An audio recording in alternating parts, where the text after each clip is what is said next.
Texas is an increasingly urban state. More than 85% of the state's residents now live in cities.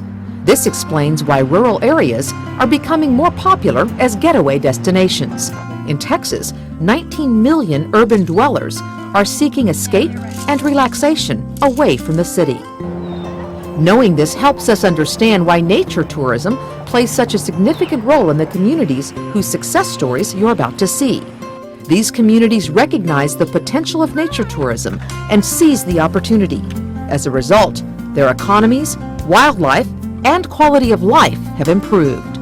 With many agricultural operations utilizing nature tourism, the Texas Department of Agriculture estimates the overall economic impact of nature tourism at over $10.9 billion. Nature tourism is a diverse industry that includes activities from hunting and fishing to camping and hiking, mountain biking, caving, swimming, and kayaking. Other popular activities include wildlife viewing, stargazing, and nature photography. The variety of nature tourism activities available in Texas is practically endless.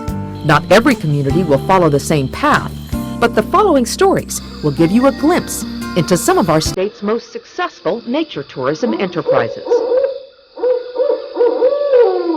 My predecessor had identified 3 potential markets for Harlingen, and they were hunting and fishing, golf, and birding. So I thought, okay, birding, don't know a thing about it, but let's try it out. And after a while, kind of settled on trying a birding festival.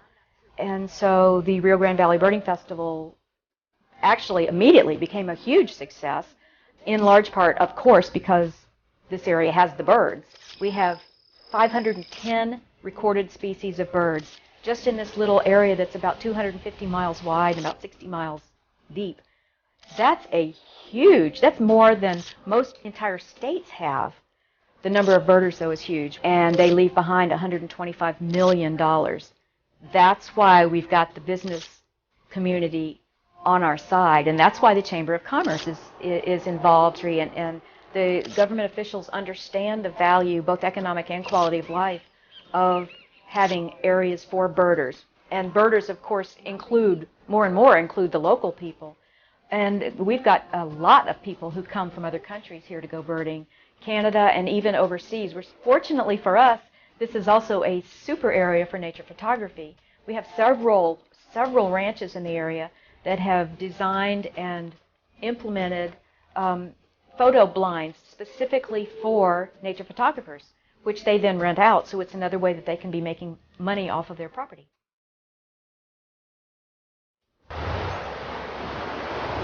Hummingbird Celebration is an event put together because of the ruby-throated hummingbirds. This festival has $1 million impact on the community.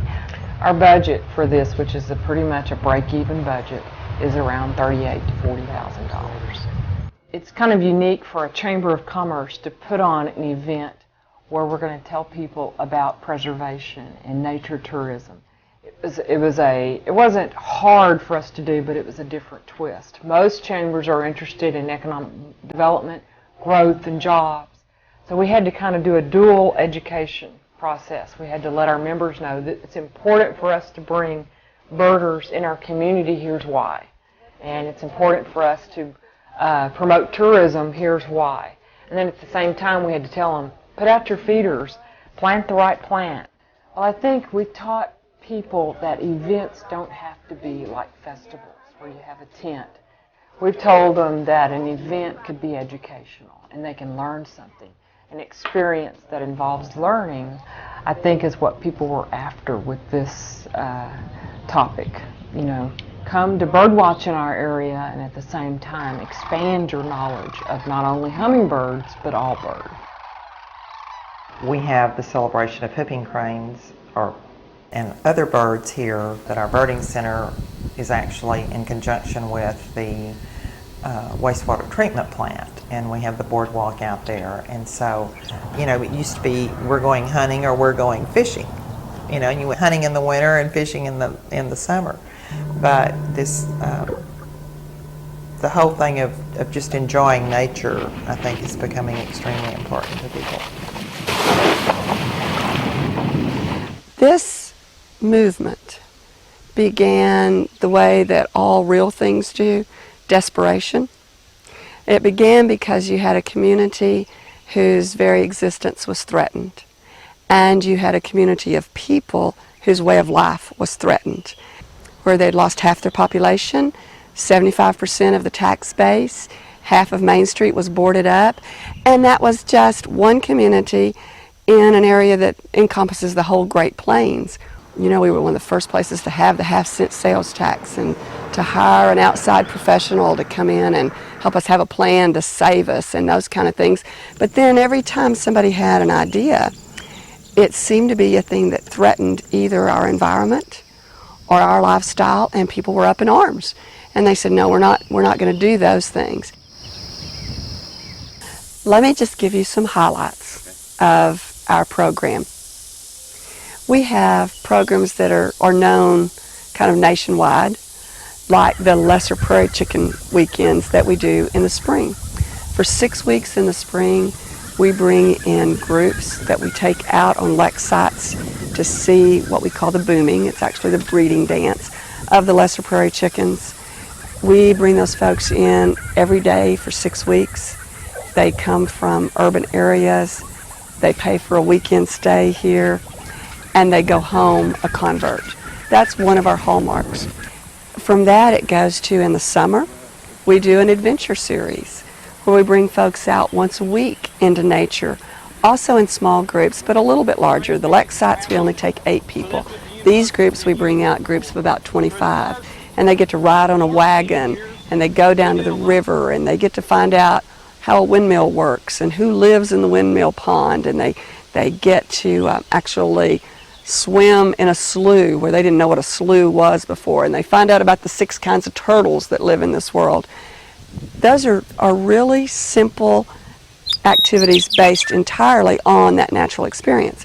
In a few years' time, we were able to restore 18 historic buildings and to have new businesses in those historic buildings, and to see 200 new jobs that we developed exclusively through tourism, and then 200 new jobs that came to us because when those companies had a chance to base somewhere in the region, they said, this is the community that our employees want to live in because of what they're doing. And so then it became 400 new jobs.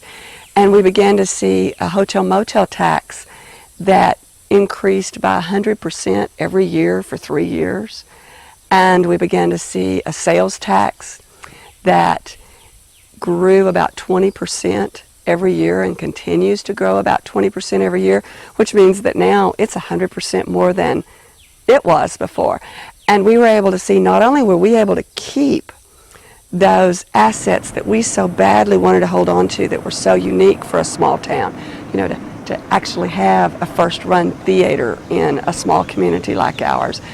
We were able to go to a place with 8 world-class restaurants that we get to enjoy 365 days a year, whether we have any guests here or not. And we were able to see more financing for our schools, for our improvements in our infrastructure in our community. They didn't impact our everyday life. We weren't overrun with strangers. And then best of all, they spent their money and they went home. And we still got to keep all this wonderful stuff. You just heard from leaders in communities who are making nature tourism work for them. What is it about your community that is unique or different? What special natural places or rural experiences can you provide a tourist? Do you have special scenery, wildlife, hiking, biking, paddling, or scenic driving trails within your community? Today's tourists are looking for natural, historical, and cultural experiences. They want to be immersed in a rich travel experience. Texas is blessed with an abundance of wildlife and natural beauty and history. Opportunities abound for sharing this natural heritage with fellow Texans and visitors from all over the world. For information on how to incorporate nature tourism in your community development, contact Texas Cooperative Extension in your county or go online to naturetourism.tamu.edu.